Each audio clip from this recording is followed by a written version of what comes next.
तो बच्चों आज का हमारा टॉपिक है पाथ लेंथ एंड डिस्प्लेसमेंट। क्या है? Path length and displacement.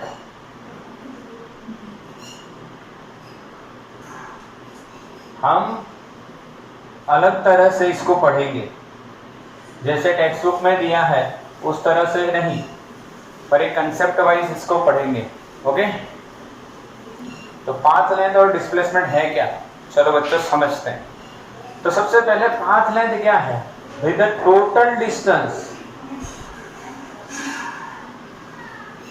Travelled bye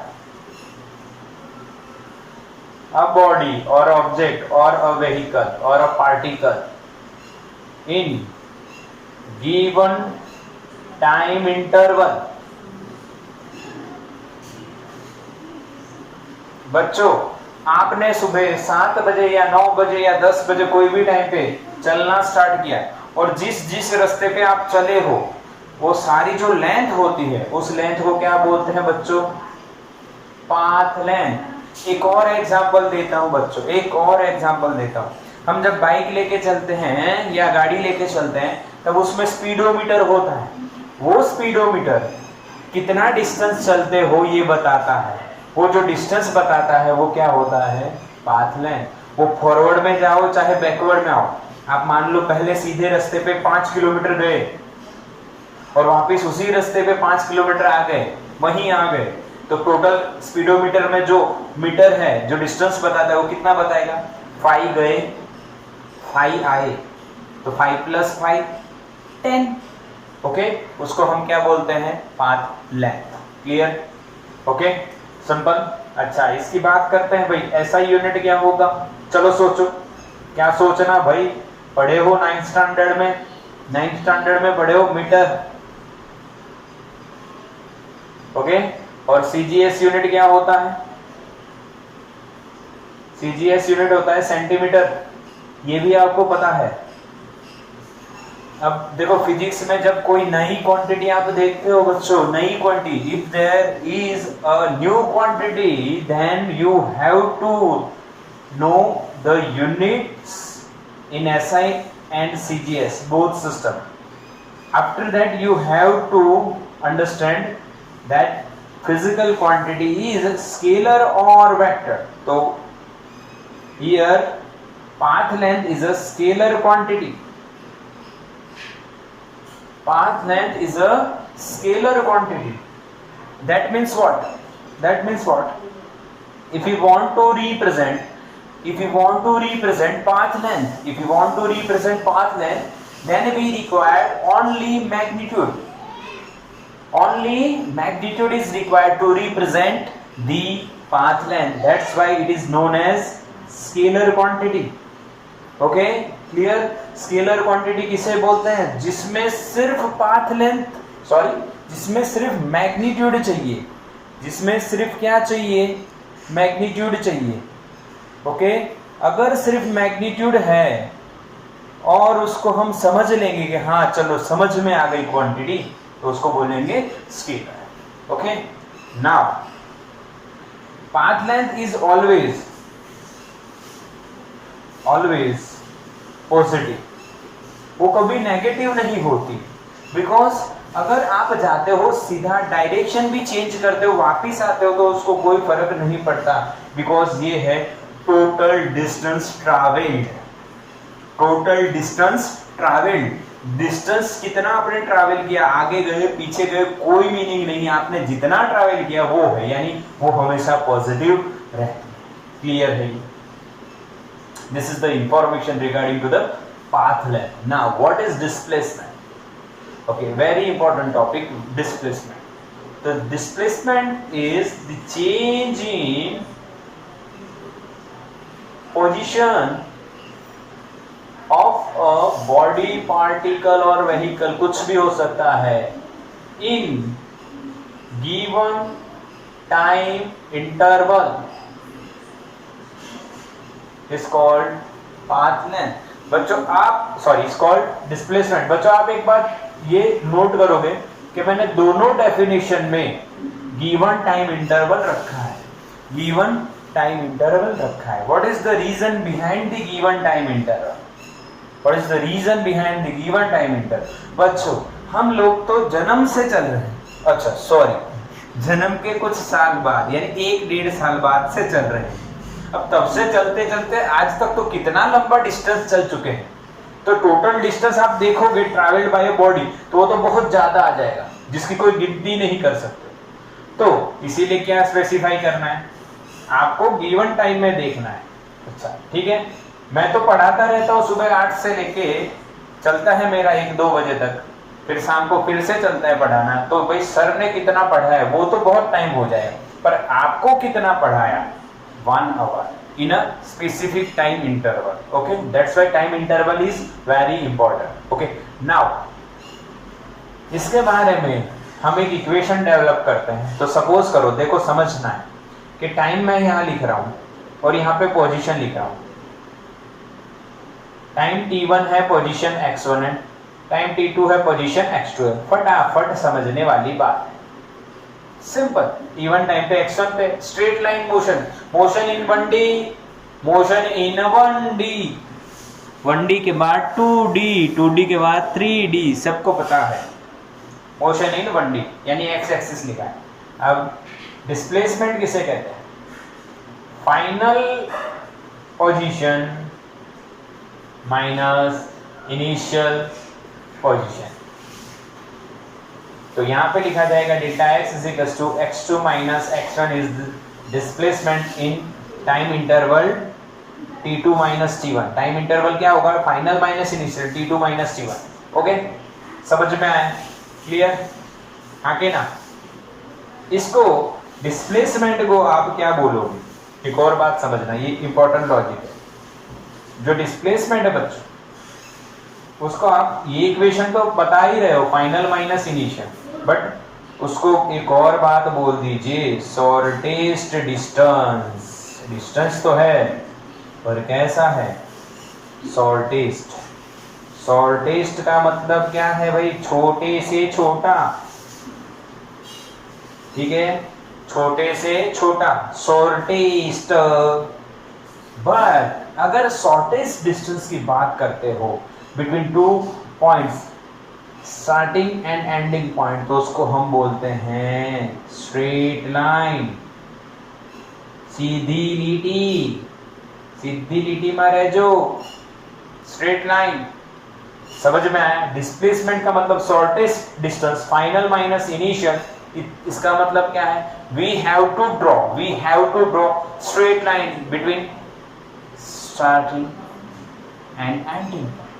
clear? जैसे कि बच्चों देखो, मैं यहां से स्टार्ट करता हूं, 1 2 3 4 5 मीटर चला, फिर ऐसे घूम गया 1 2 3 4 5, मैं 5 चला, तो ये 5 + 5 10, पाथ लेंथ हो गई। पर डिस्प्लेसमेंट क्या होगी? यहां से लेके यहां पे स्ट्रेट लाइन, ये 5 ये 5, पाइथागोरस लगाओ तो ये √2 मिलेगा।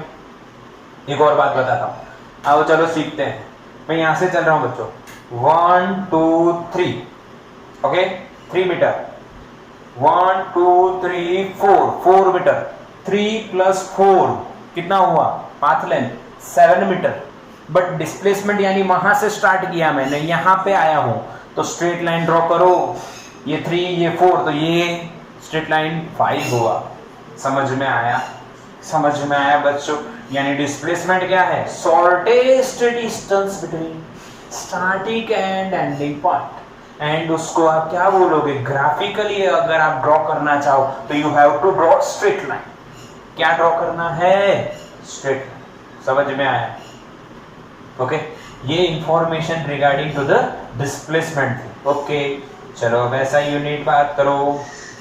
डिस्टेंस ही है ये भी, तो मीटर ही रहेगा। सीजीएस यूनिट क्या होगा? ये क्या होगा सीजीएस यूनिट बच्चों? सेंटीमीटर ही होगा। अच्छा, इसकी वैल्यू चेंज होती है डायरेक्शन चेंज होने पे, यानी ये कौन सी क्वांटिटी है? कौन सी क्वांटिटी है? Vector quantity.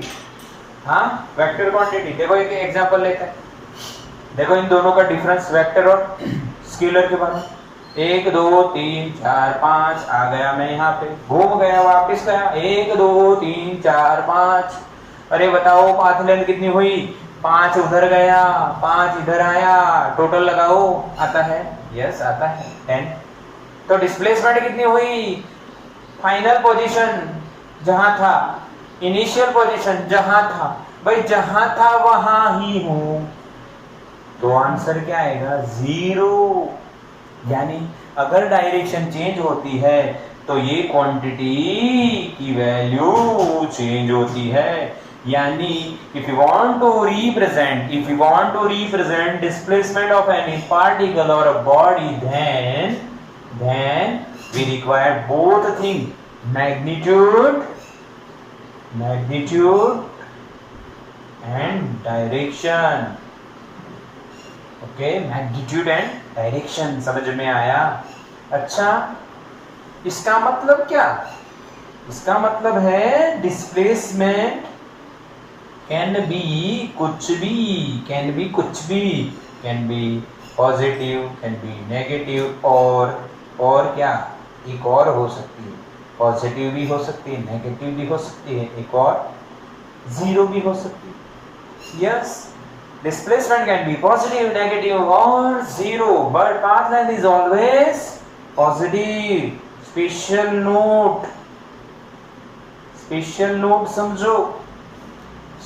नोट समझो, जो हम आगे समझेंगे। 2 पॉइंट। पहला पॉइंट क्या रहेगा? ध्यान से देखो, path length is always greater than or equals to magnitude of displacement। पहला पॉइंट जेई नीट के लिए बेसिक लॉजिक है। And second one is if direction is same then path length and displacements magnitude दोनों same रहने चाहिए। Okay, yes.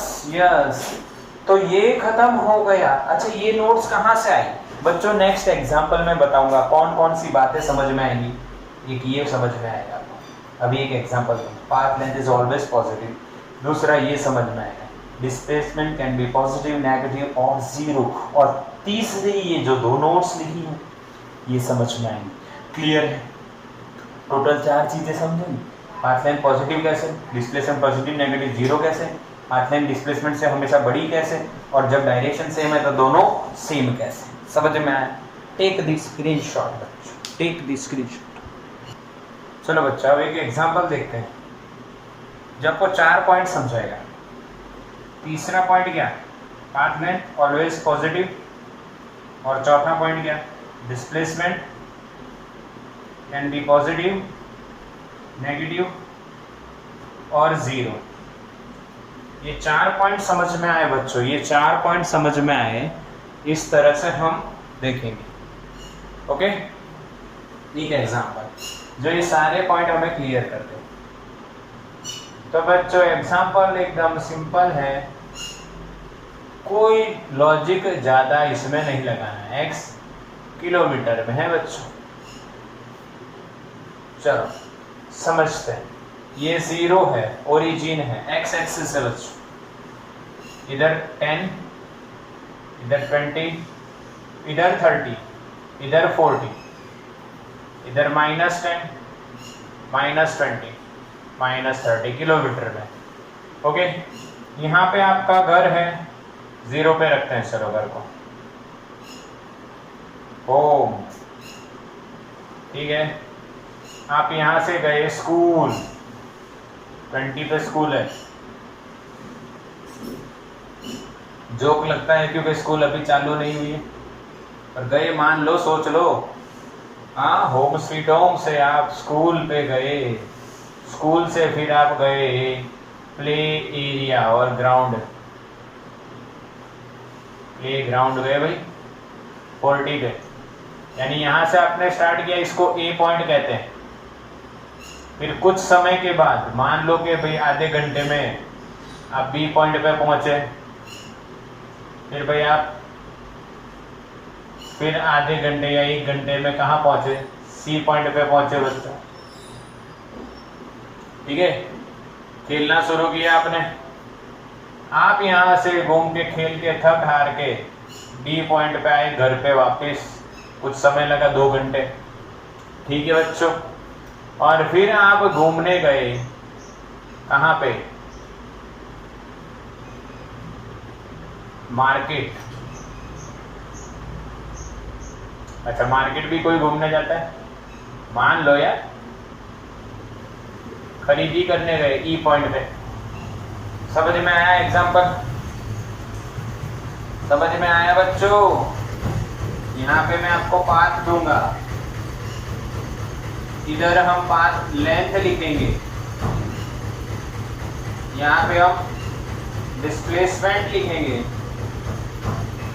और उसका magnitude लिखेंगे। समझ रहे हो?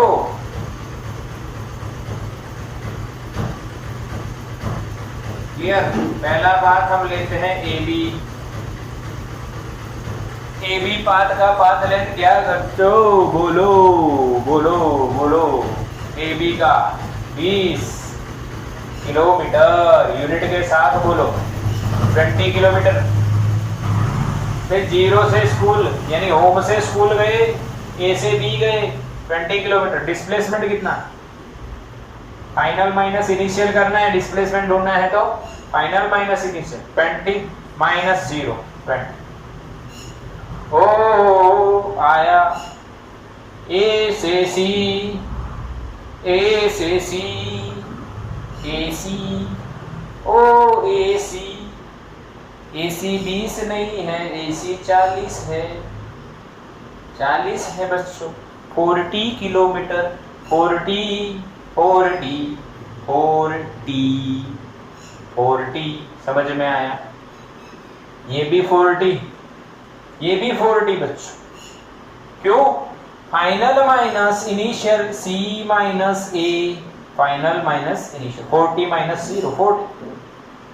अच्छा, ए से डी, ए से डी 80, सही जवाब। पाथ लेंथ, अरे भाई ए से सी गए 40, सी से डी आए 40, 40 प्लस 40 80, पाथ लेंथ हो गया। डिस्प्लेसमेंट बताओ, डिस्प्लेसमेंट बताओ। यस, सोचो, कुछ भी नहीं, 0, क्योंकि जहां थे वहीं आ गए तो 0 हो गया।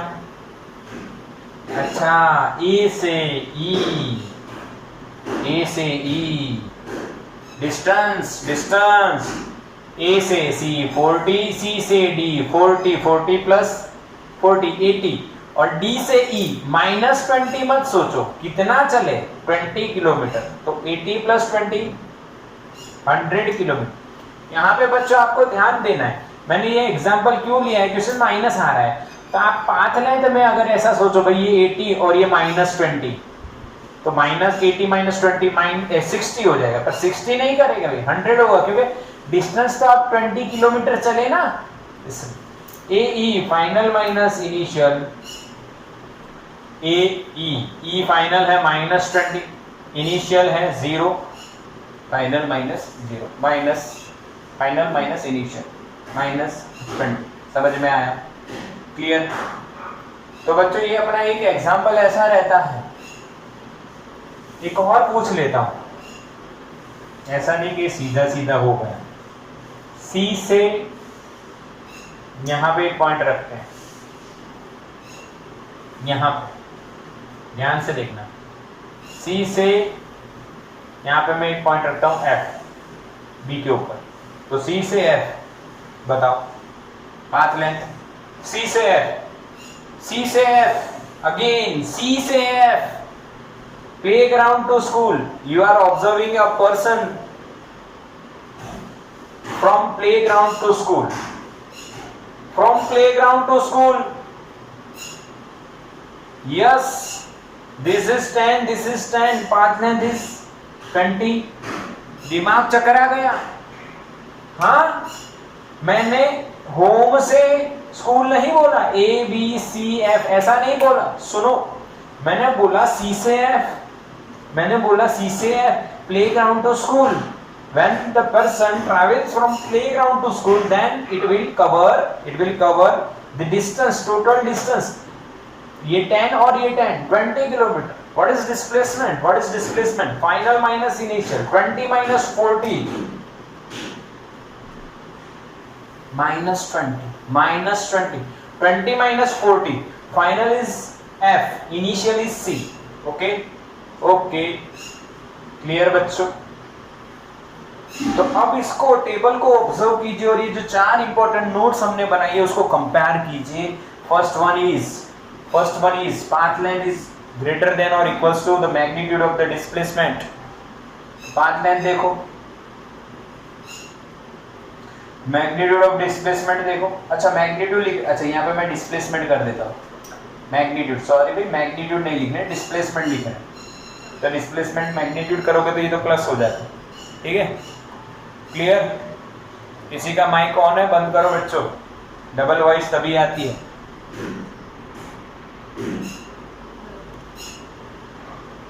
ओके, यस, ओके चलो समझ में आया. तो देखो पाथ लेंथ जो है 20 है, इधर 20 है, इधर 40 है, इधर 40 है, इधर 80 इधर 0 है, यानी पाथ लेंथ हमेशा डिस्प्लेसमेंट से बड़ी है. क्लियर? पाथ लेंथ हमेशा डिस्प्लेसमेंट से बड़ी है या सेम हो सकती है, सेम.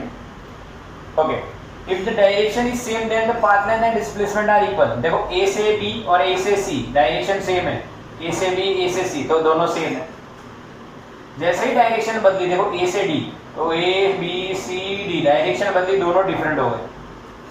अच्छा यहाँ पे दोनों सेम है. देखो सी से एफ डायरेक्शन सेम है, सी से एफ. हाँ, पर पाथ लेंथ पॉजिटिव है, डिस्प्लेसमेंट नेगेटिव है क्योंकि डायरेक्शन जो इनिशियल थी उसके ऑपोजिट हो गई. और दूसरी बात कि भाई डिस्टेंस डिक्रीज हो रहा है, 40 से 20 पे आए, पोजीशन 40 से 20 पे आए, that's why displacement is negative. पर मैंने यहाँ पे देखो क्या लिखा है, पाथ लेंथ और डिस्प्लेसमेंट का मैग्नीट्यूड सेम रहता है, यानी इसका मैग्नीट्यूड लोगे तो 20 हो जाएगा, यानी C to F दोनों की डायरेक्शन सेम है. ए से डी आए, ए से एफ आए, ए से ई आए, तब डायरेक्शन चेंज हो रही है. पर मैंने C to F बोला तो डायरेक्शन सेम है, तो मैग्नीट्यूड अगर इसका लोगे तो दोनों का मैग्नीट्यूड जो सेम आए. तीसरा पॉइंट डिस्कस करो, path length is always positive, दिख रहा है भाई. चौथा पॉइंट, डिस्प्लेसमेंट पॉजिटिव, नेगेटिव और जीरो भी हो सकती है. तो बच्चों ये IMP एग्जाम्पल है, इसको करना नहीं है सॉल्व ज्यादा है क्योंकि सिंपल है, पर इसको देख के आपको बहुत बढ़िया पॉइंट्स समझ में आ जाएंगे. तो इसका स्क्रीनशॉट ले लो बच्चों. चलो इसके सम्स करते हैं बच्चों. कैसे करेंगे? तो सभी तरीके के अलग अलग जो सम्स होंगे बच्चों वो करेंगे हम लोग ट्राई, और बढ़िया कोशिश करेंगे, अच्छी कोशिश करेंगे और आएगा पूरा समझ में.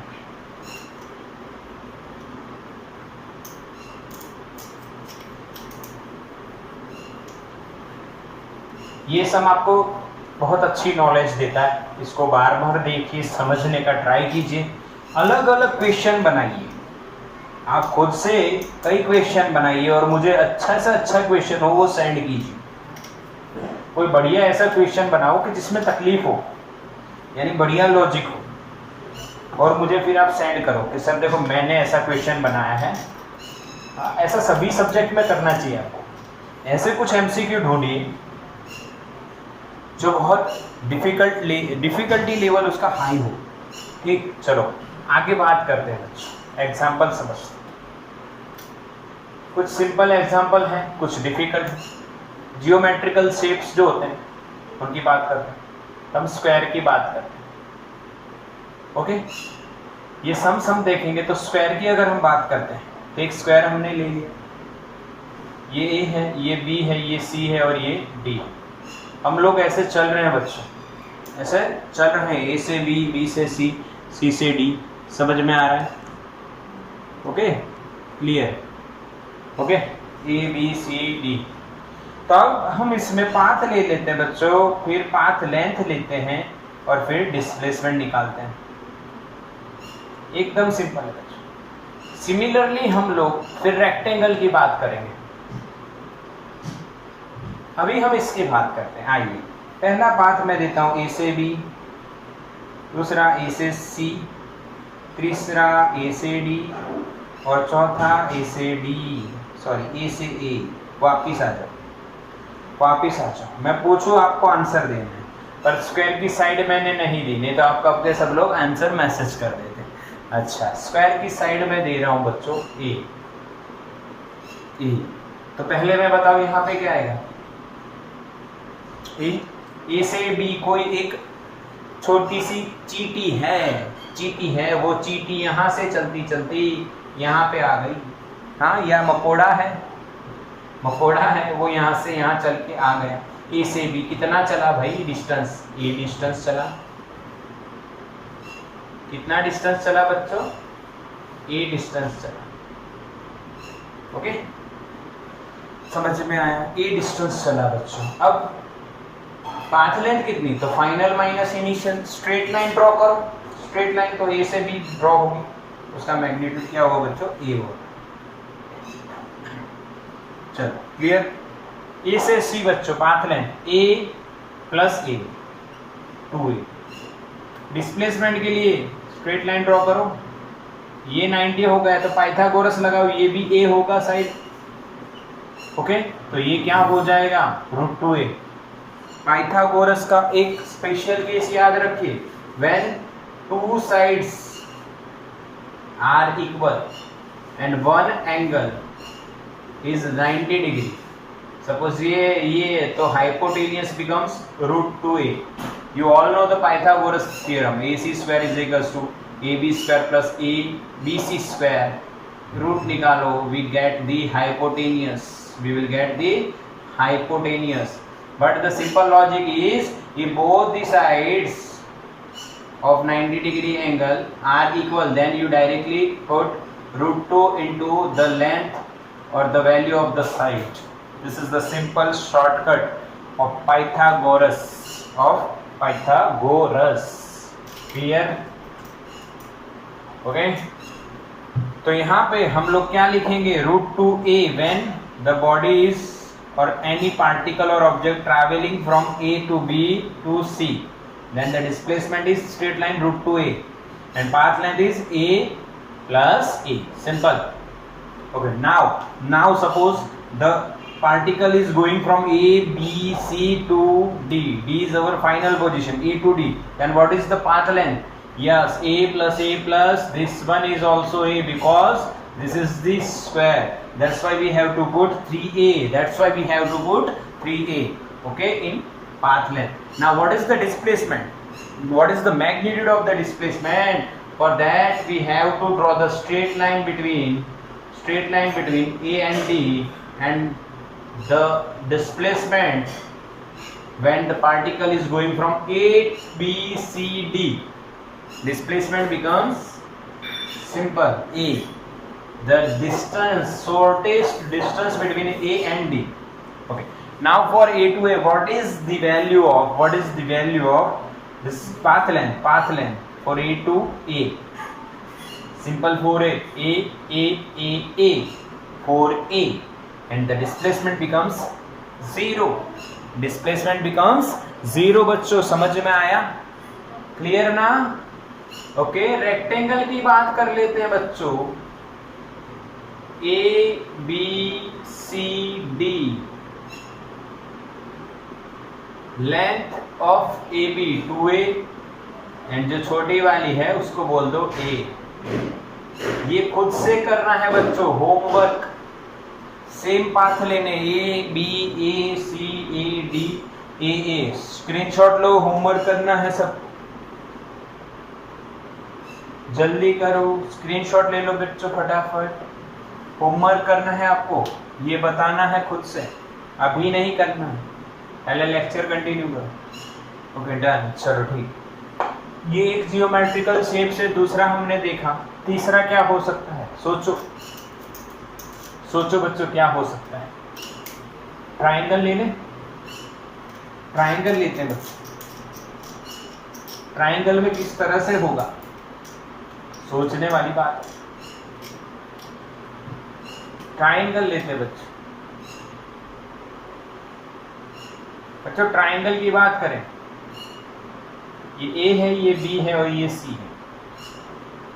इक्विलेटरल ट्राइंगल है, that means all the sides are equal. तो बच्चों ए से चली पीडी छोटी सी, जीटी छोटी सी, ए से चली, बी गई, ए से चली, सी गई, ए से चली, ए आई। तो पाथ लेंथ और डिस्प्लेसमेंट क्या बताओगे, उसका मैग्नीट्यूड। क्योंकि बच्चों यहाँ पे डायरेक्शन हम कैसे निकालेंगे वो नहीं देखने, सिर्फ हम मैग्नीट्यूड। ये पाथ लेंथ पहला एल, दूसरा 2l, तीसरा 3l। अरे समझ में आया। ए से बी एल, ए से बी, बी से सी, रास्ता दिया हुआ है इसी रास्ते। फिर तुम ऐसा मत सोचो सर डायरेक्ट ना जाए, नहीं बच्चे बात ये है। ए से बी, बी से सी 2l, ए से बी, बी से सी, सी से ए 3l। डिस्प्लेसमेंट l, ए से बी, ए से सी डिस्प्लेसमेंट l, यहाँ पे 0। अब देखो ए से सी समझो, शॉर्टेस्ट डिस्टेंस यानी स्ट्रेट लाइन तो l ही होगा ना। भले वो ऐसे चल के आ रहा है, ये इनिशियल है, यहाँ से चला, ये फाइनल हुआ, तो ए से सी के लिए डिस्प्लेसमेंट l है, और ए से ये तो 0 है। क्लियर है? क्लियर के नहीं बच्चों? क्लियर? आगे ना। अच्छा, एक लास्ट कर लेते हैं सर्कल, एक लास्ट कर लेते हैं सर्कल। ये तो सिंपल है, सर्कल का थोड़ा बढ़िया रहता है, आपको पता है सर्कल का केस थोड़ा बढ़िया है। चैप्टर 2 का भी यूज करना पड़ेगा। सॉलिड एंगल, प्लेन एंगल याद है ना। एग्जाम्पल समझो बच्चों। सर्कल शेप है, सर्कल शेप सर्कल है। एक कीड़ी है छोटी सी, वो एक सर्कल पे घूम रही है, रेडियस r है। वो ए से अपना पाथ स्टार्ट करती है, बी पे जाती है, फिर सी पे जाती है, फिर डी पे जाती है और वापिस ए पे आ जाती है। ए से चली बी सी डी एस, ए पे वापिस घूमती रहती है, घूम round and round and round and round घूमती है बच्चों। हाँ के ना, समझना है। तो यहाँ पे पाथ लिखता हूँ और पाथ लेंथ और डिस्प्लेसमेंट निकालते हैं। ध्यान से समझना है इसको।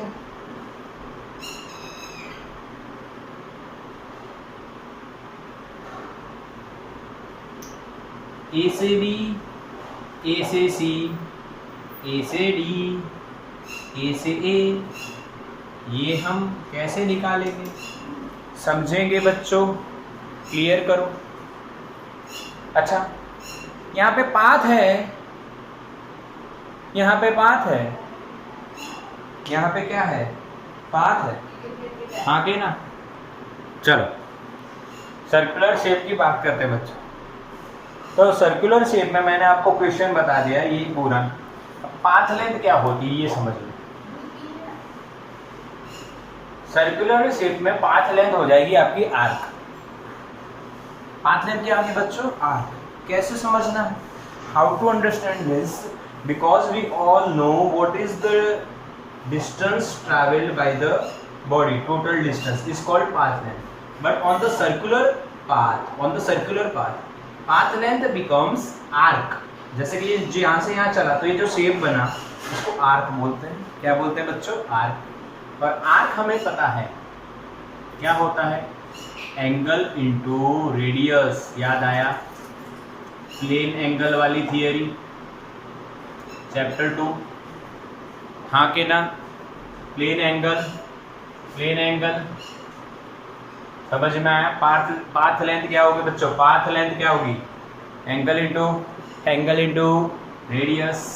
Angle is equal to arc upon radius, तो arc is equal to angle into radius करना है। बस ये समझो। डिस्प्लेसमेंट तो वही है, shortest path, straight line. Okay चलो ए से बी निकालते हैं पाथ लेंथ। ए से बी के लिए पाथ लेंथ यानी आर्क। आर्क हुआ कौन सा, ए बी। आर्क बराबर क्या होता है बच्चों, एंगल। तो ए से बी गया तो सेंटर पे कितना एंगल बना, 90 मत बोलना, 90 मत बोलना, रेडियन में बोलना। एंगल किस में बोलना है? रेडियन में बच्चों। रेडियन में कितना होता है? π/2 होता है 90। π/2 इंटू रेडियस कितनी है? r। तो a से b π/2 इंटू r। समझ में आया? हाँ कि ना? ठीक है। डिस्प्लेसमेंट तो सीधा निकलता है बच्चों, उसका ज्यादा लॉजिक नहीं है। सीधा स्ट्रेट लाइन बनाओ, ये भी r, ये भी r, ये 90, तो ये कितना हुआ? Pythagoras √2r, Pythagoras √2r। अरे हाँ के ना बच्चों? हाँ के ना बच्चों? समझ में आ रहा है? पाइथागोरस क्या समझ में आ रहा है? पाइथागोरस √2r होता है। बस खत्म। अब बात करते हैं, ये किसकी बात की हमने? पाथ लेंथ की। अब दूसरा a से b हुआ पहला, दूसरा बात करते हैं a से c की बात। अब a से c गए तो ऐसे ये पूरा यहाँ से यहाँ आए, तो ये एंगल भी π/2 होगा। तो टोटल कितना हुआ? π/2 प्लस π/2 180 यानी पाई। तो भाई यहाँ पे पाथ लेंथ यानी आर्क AC और उसमें एंगल हुआ पाई और रेडियस है r। तो बच्चों क्या हुआ? A से C पाथ लेंथ πr। चलो डिस्प्लेसमेंट तो सीधा निकलती है बच्चों, डिस्प्लेसमेंट तो सीधा निकलेगी यार। सीधा A और C के बीच में लाइन ड्रॉ करो। ये क्या हो गया? डायमीटर। डायमीटर डिस्प्लेसमेंट क्या हो जाएगी? 2 इंटू r। हम 2 हिंदी या गुजराती वाला लिखेंगे बिकॉज z और 2 सेम हो जाएगा, इसीलिए समझ में आया, दिखे सही से 2r। चलो तीसरा जो है भाई A से D है, वहां पे पाथ लेंथ क्या होगी? वही आर्क AD। यहां से गए बच्चों A से D, ये एंगल भी π/2, 3 एंगल हो गए π/2 π/2 π/2। तो एंगल कितना हुआ? 3 बार π/2, 3 times π/2, 3 π/2 and radius r, angle into radius 3 π/2 into r। This is our answer. और बच्चों डिस्प्लेसमेंट बताओ, डिस्प्लेसमेंट बताओ क्या होगी? यस, डिस्प्लेसमेंट A से D, सीधी लीटी दोरो। तो ये भी r, ये भी r, दोनों r, तो ये √2r, यहाँ पे 2r, √2r। बच्चों समझ में आ गया? बिल्कुल सीधी बात, नो बकवास। A से A। अच्छा, अब A से A कोई सर्कल बन गया, सर्कल का एंगल पूरा कितना होगा? A से A घूम के आया, तो ये भी π/2। अरे भाई 4 π/2 हो गए, तो 4 π/2 कितना होगा? 2π इंटू r। तो आंसर क्या आएगा? एक सरकमफरेंस घूम लिया 2πr। अब डिस्प्लेसमेंट जहां था वहीं आ गया 0, जहां था वहीं आ गया 0। समझ में आया सब? बिल्कुल क्लियर करो, रिपीट करना इसको अच्छी तरह से। बट अब मैं यहाँ पे मैंने जगह क्यों रखी बच्चों? जगह क्यों रखी? यहाँ पे जगह रखने का रीजन ये है कि हम यही चीज एक और कंसेप्ट से कर सकते हैं, यही सेम चीज। देखो यहाँ पे समझो, पहले में A से B है बच्चों, सर्कल ही बनाते हैं, आपको समझ में आए इसलिए। A से B के लिए बात कर, तो बच्चों टोटल जो होता है वो 2πr होता है। उसमें कितने पार्ट बनेंगे ए बी? जैसे 1 2 3 4, तो भाई 4 में से एक पार्ट कवर किया, तो आंसर क्या आएगा? πr/2। समझ में आया बच्चों? 1/4 AB is 1/4 of the 2πr। Yes और नो? सिंपल। अच्छा, ये AB के लिए हुआ, AB के लिए हो गया, AC के लिए देखो, A से B और B से C। तो बच्चों ये क्या हुआ? टोटल 2πr है, उसका टोटल 4 पार्ट होते हैं, उसमें से 2 पार्ट कवर किए, 2/4 और 1/2 भी कह सकते हो। तो आंसर विल बी πr। यहाँ पे πr/2, वो πr। देखो AB का πr/2 और ये πr, इसी तरह से ए से घूम के आया, ए बी सी फिर डी आया, तो 3/4 ऑफ 2πr, तो 3/4 ऑफ 2πr क्या आएगा, 3πr/2। समझ में आया। इसी तरह से पूरा घूम के आएगा तो 4/4 of 2πr, that means what, 2πr। This is the another method, simple geometrical logic. Okay, समझ में आया बच्चों। सर्कल वाला सम थोड़ा सा अच्छा है, बढ़िया है। और भी सम्स हैं, और भी सम्स है, वो हम कल करेंगे।